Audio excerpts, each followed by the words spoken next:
Assalamu alaikum dear students, welcome to For Public School e-learning class 10th.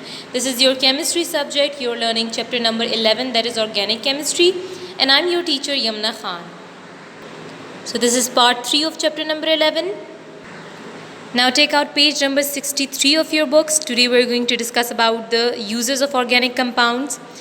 The things we use in our daily life are mostly organic compounds such as the food we eat, clothes we wear, etc. जितनी भी आपकी daily life में आपकी daily use की चीज़ें हैं उसमें mostly आपका कौन सी चीज़ें यूज़ होती हैं, दैट इज़ ऑर्गेनिक कंपाउंड्स. ठीक है. और इन dependence on organic compounds are increasing day by day. It has changed our lifes. So because of the organic compounds as we are using them in our daily lifes, it has changed our life style. The first one use is the use as food. The food we eat in our daily life, such as milk, meat, egg, vegetables, etc., consist of carbohydrates, proteins, vitamins, fats, etc., which are all the organic compounds. ये जितने भी आपको यहाँ पे mention किए गए हैं, meet है, मिल्क है, एग्स, वेजिटेबल्स, ये आपकी नॉर्मल रूटीन में आप इसको लेते हैं. ठीक है, जो कि आपके हेल्थ के लिए they are very important. So all of them contains the organic compounds. Uses as clothing. The clothes we wear are made up of fibers. The fibers are either natural or that are cotton or silk, wool, etc., or synthetic fibers that are man-made, such as nylon, polyester, and acrylic, etc. So जिसमें fibers use होते हैं, जो threads होते हैं, ठीक है, वो उसके two types होते हैं. एक तो naturally synthesized होते हैं, अगर natural हो या फिर synthetic हो, that are man-made, ठीक है, both of them are containing the organic compounds. All of these are organic compounds. ठीक है, so चाहे दोनों types हो, both of them consist of organic compounds. Used as a medicine. Most of the medicines that we use in organic compounds are organic compounds. These are naturally synthesized from plants and are used as medicines. ठीक है, काफ़ी सारे ऐसे organic compounds हैं. For example, simple example is the aloe vera, turmeric powder, etc. These are used as a medicine, जो कि आप किस चीज़ से लेते हैं, plants से लेते हैं.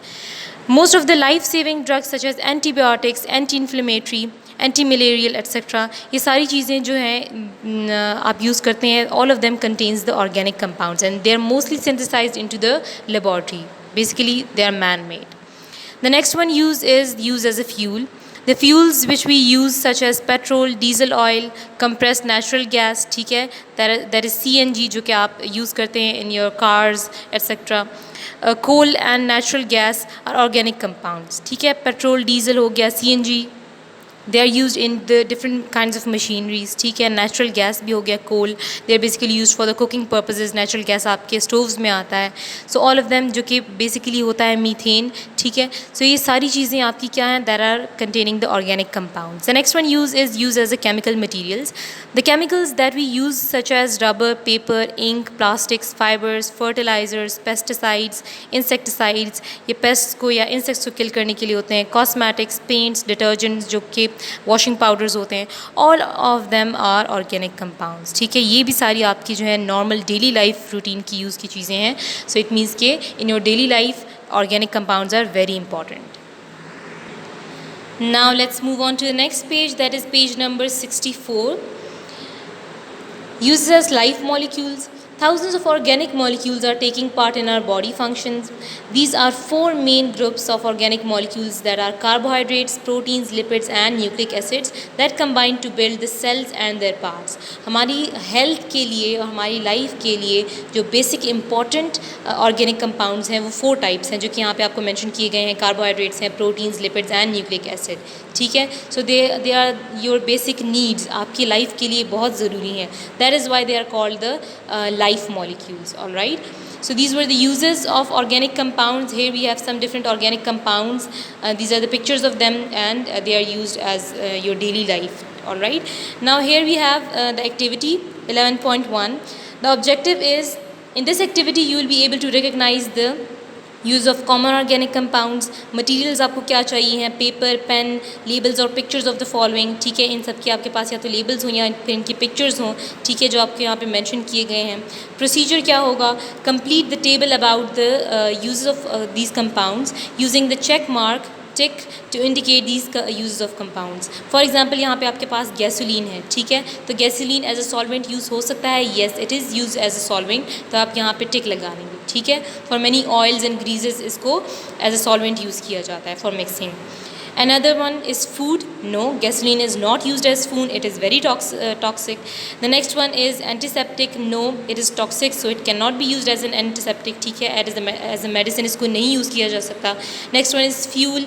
Yes, it is used as a fuel. ठीक है. Cleaner. Yes, इसको different machineries के cleaning purposes के लिए भी यूज़ किया जा सकता है. ठीक है. So here we have different other organic compounds. इसकी uses आपने as it is इसके ऊपर tick या फिर cross mark करना है. ठीक है. So this is your assignment. Now moving on to the next page, that is page number 65. Here we have some use of organic compounds in the single room. यहाँ आपको single room की picture show की गई है जिसमें there are different types of stuff. यहाँ पे अगर आप देखें photographs हैं, ठीक है, curtains हैं, paints, varnishes. अगर आप यहाँ पे देखें तो TV electronics हैं, printing ink, adhesives, glue, carpet, rubber. ठीक है, इन सब चीज़ों में अगर आप देखें तो all of them are containing the organic compounds. ठीक है. So it means that organic compounds are very useful in our daily life. The next topic is alkanes and alkyl radicals. Now what is alkanes? Hydrocarbons that contain only single covalent bond between the carbon atoms are called the alkanes. ठीक है, मैंने आपसे already इसको हमने explain किया था कि आपके पास 3 टाइप्स हैं, अल्केन्स, अल्कीन्स एंड अल्काइंस होते हैं. ठीक है, अल्केन्स में आपके पास सिंगल कोवेलेंट बॉन्ड की फॉर्मेशन होती है, अल्कीन्स एंड अल्काइंस जो होते हैं उनमें आपके पास अल्कीन्स में डबल बॉन्ड एंड अल्काइंस में ट्रिपल बॉन्ड की फॉर्मेशन होती है. So basically alkanes are called saturated hydrocarbons और alkenes and alkynes are called unsaturated hydrocarbons. इनको हम सैचुरेटेड हाइड्रोकार्बन्स क्यों कहते हैं? Because of the tetravalency of carbon. Tetravalency of carbon is satisfied, and how is it satisfied? इसके outermost shell में 4 electrons होते हैं, तो कार्बन की tetravalency satisfy हो रही है because of the single covalent bond formation. ठीक है, single covalent bond formation से अगर tetravalency of carbon satisfy हो रही है, it means कि it is having the saturated, they are saturated hydrocarbons. All right. Now these hydrocarbons are also called paraffins. Now what is paraffin? It is a Latin word which means little affinity. Affinity is attraction or reactivity. ठीक है, अगर little attraction या फिर little reactivity है, it means कि they are less reactive as compared to the others. ठीक है, these hydrocarbons are less reactive due to the saturated nature. क्योंकि इसमें सारे के सारे carbons जो हैं उसकी tetravalency complete हो रही है. ठीक है, there is no extra electron in it. ठीक है, so और the carbon जो कि single bond formation हो रही है, they are very strong. इसलिए they are less reactive in nature. This group of compounds comprises a homologous series. Homologous series का मतलब जिसमें एक सीरीज़ होता है. फॉर एग्जांपल यहाँ पे एक सीरीज़ आपको शो किया गया है और इसमें एक सेम बेसिक चेंज आ रहा होता है जो कि कॉन्टीन्यूस होता है. ठीक है, you will be learning this on the next page. ठीक है, so here we have this homologous series with a general molecular formula that is CnH2n plus 2 where n stands for the number of carbon atoms. तो अगर आप यहाँ पे देखें so यहाँ पे n आपको क्या शो कर रहा है? number of carbon atoms show कर रहा है. For example we are taking the carbon 1. ठीक है, so 2 multiply by 1 plus 2, 2 multiply by 1 you will get 2 plus 2 is equal to 4. ठीक है, तो आपके पास मीथेन आ गया with 1 carbon. इसी तरह for 2 carbons it will be ethane, for 3 carbons it will be propane. ठीक है, फिर अगर आप यहाँ पे देखें, यहाँ पे आपको हेक्सेन शो कर रहे हैं तो 6 कार्बन्स हैं, 6 की यहाँ पे n में पुटिंग करें. ठीक है, you will get C6 and H14 that is hexane. So यहाँ पे आपको ये होमोलोगस सीरीज़ शो कर रहे हैं with their names, formula and general formula, जो कि इन सबके जनरल फार्मूला सेम होंगे. That is CnH2n plus 2. Moving on to the next page, that is page number 66. If you closely examine the molecular formulae of the successive alkanes which were shown previously, you will see the clear pattern. ठीक है, आपको एक pattern show करें. वो pattern क्या होगा? Each member of the series differ from the preceding one by 1 carbon atom and 2 hydrogen atoms. ठीक है, एक कार्बन और एक 2 हाइड्रोजन की वजह से उसमें डिफरेंस आ रहा है. How? Here we have an example. Propane आपको शो कर रहे हैं एंड ईथेन आपको शो कर रहे हैं. ठीक है, और इसमें डिफरेंस किस चीज़ का आ रहा है? 1 carbon atom and 2 hydrogen atoms का. दैट इज़ मीथाइलिन, CH2 ग्रुप का. ठीक है, यहाँ पे देखिए ईथेन आपको शो कर रहे हैं which is having 2 carbons and 1 2 3 4 and 5 6 carbon atoms. ठीक है, और अगर आप यहाँ पे देखें तो यहाँ पे आपको 3 कार्बन शो किए गए हैं एंड 8 हाइड्रोजन एटम्स आपको शो किए हैं. तो डिफरेंस किस चीज़ में आ रहा है? अगर आप देखें तो ये जो आपको शो किया गया है, ठीक है, CH2. ठीक है, 1 कार्बन एंड 2 हाइड्रोजन का डिफरेंस इस तरह आ रहा है। फिर अगर नेक्स्ट होगा ईथेन के बाद आता है प्रोपेन, प्रोपेन के बाद आता है ईथेन, प्रोपेन के बाद आता है ब्यूटेन, तो इस तरह उसमें भी CH2 का डिफरेंस इसमें आ रहा है। ठीक है, अब नेक्स्ट वन आपके पास क्या है, that is the names of alkyne. Simple straight chain alkanes can be named by the following rules. The first one rule is count the number of carbon atoms in the formula of an alkane. ठीक है, first one you have to count the numbers of carbon. Second one is the first 4 alkanes are named methane, ethane, propane and butane. ठीक है, जो first 4 आपके पास आएंगे उनके ये name है, और उसके बाद जो आएंगे उनके लिए प्रीफिक्सेस यूज़ किए जाते हैं जो कि ग्रीक प्रीफिक्सेस हैं। ठीक है, that are penta, hexa, hept etcetera for the 5, 6, 7 and so on. ठीक है, ये आगे भी अप टू सो ऑन जाते हैं। पेंट मीन्स 5, सो ये 5 के लिए यूज़ होगा, हेक्स 6 एंड हेप्ट फॉर 7। ठीक है, तो और उसके एंड में आपने क्या करना है, at the end of the name by writing an to the Greek numeral. तो ग्रीक न्यूमरल जैसे कि पेंट है, इसके साथ ANE अगर आ जाएगा तो ये पेंटेन हो जाएगा। हेक्स के साथ अगर ANE आ जाएगा तो ये हेक्सेन हो जाएगा। हेप्ट के साथ ANE आ जाएगा तो ये हेप्टेन हो जाएगा। ठीक है, exactly just like this, methane, ethane, propane, butane. ठीक है, so these were the 3 rules. अब नेक्स्ट क्या है, homologous series that we previously discussed over here. A series of organic compounds that have similar structural features but different from adjacent member by CH2 group is referred to as homologous series. ठीक है, they have similar structural features, जैसे कि मैंने आपको बताया था कि इनके स्ट्रक्चर फार्मूला भी सेम होते हैं। ठीक है, लेकिन उनमें स्मॉल डिफरेंस आ रहा होता है, वो कॉन्टीन्यूस होता है। अब वो स्मॉल डिफरेंस क्या होता है, जैसे मैंने आपको यहाँ पे शो किया कि इसमें CH2 का डिफरेंस आ रहा है। ठीक है, मिथाइलिन ग्रुप का, तो इसमें यहाँ पे मिथाइलिन ग्रुप का चेंज आ रहा होता है सक्सेसिवली। ठीक है, यानी कि ईथेन है, प्रोपेन आपने छोड़ लिया और डायरेक्टली आप ब्यूटेन पे चले गए। ईथेन, प्रोपेन, ब्यूटेन, इस तरह सक्सेसिवली आप जाएंगे तो उसमें CH2 ग्रुप का डिफरेंस आ रहा है। Each member of homologous series is called a homologue. A general formula can be used to determine the formula of the whole series. और इसका general formula जैसे कि alkanes का मैंने आपको शो किया था, वो क्या था, CnH2n+2. So here we have some characteristics of homologous series. They have same general formula, जो कि अगर आप alkanes का देखें तो उसके इसमें CnH2n+2 था। ठीक है, they have the similar chemical properties because they have the same functional group. ठीक है, फंक्शनल ग्रुप का ऑलरेडी मैं आपको बताया था कि एक क्लास होती है, उनकी कैटेगरी होती है। ठीक है, सो उनको हम अगर अल्केन्स की हम फॉर एग्जांपल बात करते हैं तो उसको हम कैसे कैटेगराइज करते हैं, all of them are having single covalent bonds. ठीक है, बिटवीन कार्बन कार्बन स्पेशली। ठीक है, उनमें सिंगल बॉन्ड फॉर्मेशन होती है, तो उसका फंक्शनल ग्रुप आपके पास क्या हो गया, सिंगल बॉन्ड हो गया है। ठीक है, that is how we differ them from the other elements. Each member differs from the previous one by methylene group. ठीक है, ये भी ठीक है, मिथाइलिन ग्रुप से एक दूसरे में उनके चेंज आ रहा है। They have similar methods of preparation. So these are some of the characteristics of homologous series. All right, now moving on to the next topic. So here we have cycloalkanes.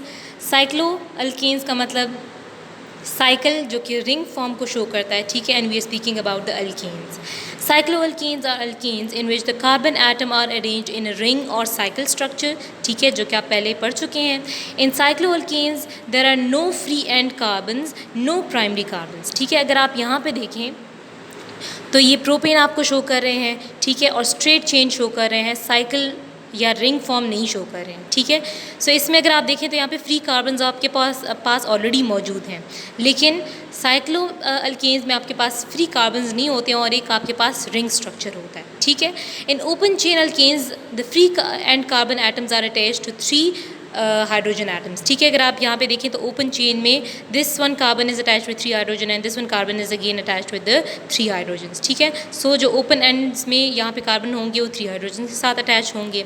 Cycloalkanes have 2 less hydrogen atoms than corresponding straight chain. अगर आप इससे एक hydrogen हटा लें, इससे भी एक hydrogen हटा लें, इट विल बी CH2. तो अगर आप फिर देखें कार्बन की वैलेंसी सेटिस्फाई नहीं होगी. Carbon is combining with 2 hydrogen and 1 another carbon, तो टोटल 3 हो गए. हालांकि इट इज़ टेट्रावेलेंट. ठीक है, 4 इसने कम्बिनेशन करनी है. सो अगर 3 हो रहे हैं यहाँ पे भी 3 कम्बिनेशन होगी. अगर CH2 हो गया तो फिर इसकी वैलेंसी सेटिस्फाई नहीं होगी. फिर क्या होगा, this one carbon atom and this one carbon atom both will combine here और हेयर. ठीक है, CH2 यहाँ पे एक साथ आ जाएंगे. तो यहाँ पे ये एक रिंग का स्ट्रक्चर यहाँ पे इसकी फॉर्मेशन हो जाएगी. For example cyclic butane that is C4H8 has 2 less hydrogen atoms than the non cyclic butane that is C4H10. ठीक है, ये नॉन साइक्लिक है मतलब स्ट्रेट चेन होगा इसका, तो ये C4 है और H यहाँ पे कितने हैं 10 है. और अगर यहाँ पे आप साइकिल में देखें तो इसके हाइड्रोजन्स 8 होंगे. अब यहाँ पे देखिए आपको ब्यूटेन एंड साइक्लोब्यूटेन शो किया गया है. ठीक है, ब्यूटेन में अगर आप देखें तो इसमें आपने 2 हाइड्रोजन इससे हटाने हैं, आप इसको इस तरह भी लिख सकते हैं. ठीक है, अगर आप देखें तो इसमें दोनों साइड्स पे 3 हाइड्रोजन अटैच हैं. इससे भी एक हाइड्रोजन चला जाएगा, इससे भी एक हाइड्रोजन चला जाएगा. बोथ आपके पास क्या आ जाएंगे CH2 एंड CH2 आ जाएंगे. तो यहाँ पे देखें ये एक साइकिल की फॉर्म में आपके पास रिंग स्ट्रक्चर फॉर्म कर रहा है and each and every corner is having CH2 and CH2. ठीक है, तो आपके पास साइक्लोब्यूटेन आ गया है. The structural formula of cycloalkanes are often drawn in a simple polygons in which the sides represent the carbon carbon bonds. ठीक है, polygons क्या होते हैं? They are close shape with the straight sides. ठीक है, क्लोज शेप्स इनकी होती हैं जिस तरह आपको ये शो किया गया है. तो जितने भी यहाँ पे ट्राइंगल्स हैं, रेक्टेंगल्स, स्क्वायर्स, पेंटागॉन्स, हेक्सागॉन्स, ऑक्टागॉन्स, ये सारे के सारे किस चीज़ की कैटेगरी में आते हैं? पॉलीगॉन्स की कैटेगरी में आते हैं. ठीक है, तो इसके साइड्स आपको क्या रिप्रेजेंट कर रहे हैं? कार्बन कार्बन बॉन्ड्स रिप्रेजेंट कर रहे हैं. ठीक है, क्योंकि इसके जो कॉर्नर्स हैं they are representing basically the carbons. It is understood that each corner of the polygon is carbon atom bonded with 2 hydrogen atoms. ठीक है, तो ये कॉर्नर्स आपको कार्बन शो कर रहे हैं bonded with the 2 hydrogen atoms show कर रहे हैं. Now the next topic is alkyl radicals. Alkyl radicals are group of atoms that are found in one hydrogen atoms when one hydrogen atom is removed from an alkane molecule. ठीक है, alkyl radicals क्या होंगे? अगर आप alkane से 1 hydrogen atom का removal कर लें तो आपके पास अल्काइल रेडिकल्स की फॉर्मेशन हो जाएगी. ठीक है, आप इसको किस तरह करेंगे? 1 hydrogen atom is remove from any alkane. ठीक है, जो कि आपको यहाँ पे नीचे शो किए गए हैं, मीथेन, ईथेन, प्रोपेन, ब्यूटेन, ये सारे. It becomes an alkyl radical. Alkyl radical is represented generally by capital R. ठीक है, यहाँ पे देखें CH4 मीथेन है आपके पास, -H हो गया है, एक हाइड्रोजन रिमूव हो गया तो आपके पास क्या आ गया है? CH3 आ गया है. सो ये क्या बन गया है? मीथाइल बन गया है. इस तरह ईथेन भी C2H6 है, 6 की जगह पे यहाँ पे क्या हो गए हैं? H5 हो गए हैं, तो ये इथाइल हो गया. प्रोपेन प्रोपाइल हो गया, ब्यूटेन ब्यूटाइल एटसेट्रा. ठीक है, the name alkyl radical is derived from the name of the corresponding alkane in which the last A and E is replaced by YL. ठीक है, अल्केन है, A and E आपने उससे हटा दिया है, माइनस कर दिया है and you are adding YL, तो अल्केन क्या हो गया है? अल्काइल हो गया. जिस तरह आपको यहाँ पे देखिए शो किया गया है, butane is change into butyl. ठीक है, और इन सबको आप कैपिटल R से रिप्रेजेंट कर सकते हैं. The general formula of alkyl radical is CnH2n+1. आपको अगर याद हो, आपको अल्केन्स के लिए शो किया गया था CnH2n+2. ठीक है, तो यहाँ पे एक हाइड्रोजन अगर हम रिमूव करें दैट वुड बी CnH2n+1. ठीक है, where N stands for the number of carbon atoms in alkyl radical. Now come to the next page, that is page number 68. Here we have an activity that is name the following alkyl groups. आपको यहाँ पे alkyl groups given है. ठीक है, जिसको आपने name करना है. So अगर आप फर्स्ट वन देखें that is CH3, CH2, CH2. ठीक है, इसको अगर आप कार्बन इसके काउंट करें there are 3 कार्बन एटम्स. ठीक है, so 3 मीन्स के starting with methane, methane, ethane, propane. ठीक है, तो बेसिकली आपके पास ये क्या आ रहा है? प्रोपेन आ रहा है. अगर एक हाइड्रोजन यहाँ से रिमूव हो गया तो ये क्या हो जाएगा? A and E की जगह हम क्या ऐड कर लेंगे? YL ऐड कर लेंगे. So that would be propyl. फिर सिमिलरली अगर आप ये देखें देयर आर 2 कार्बन्स. ठीक है, so that would be methane and ethane. So that it means कि दिस वन इज़ ईथेन और एक हाइड्रोजन यहाँ से गया है तो ये क्या हो जाएगा? इथाइल हो जाएगा. इस तरह ये मीथाइल हो जाएगा. ठीक है, फिर इस तरह इसी को काउंट करें 1. ठीक है, और यहाँ पे 2 शो किए गए हैं. ठीक है, सो मीथेन, ईथेन, प्रोपेन और ये ब्यूटेन. ठीक है, ब्यूटेन है, 1 हाइड्रोजन रिमूव हो गया है तो ये क्या हो जाएगा? ब्यूटाइल हो जाएगा. Similarly the next one, count the carbons. This one is 1 carbon और यहाँ पे आपको 4 शो किए गए हैं. ठीक है, और ये यहाँ पे अनदर 1 कार्बन है.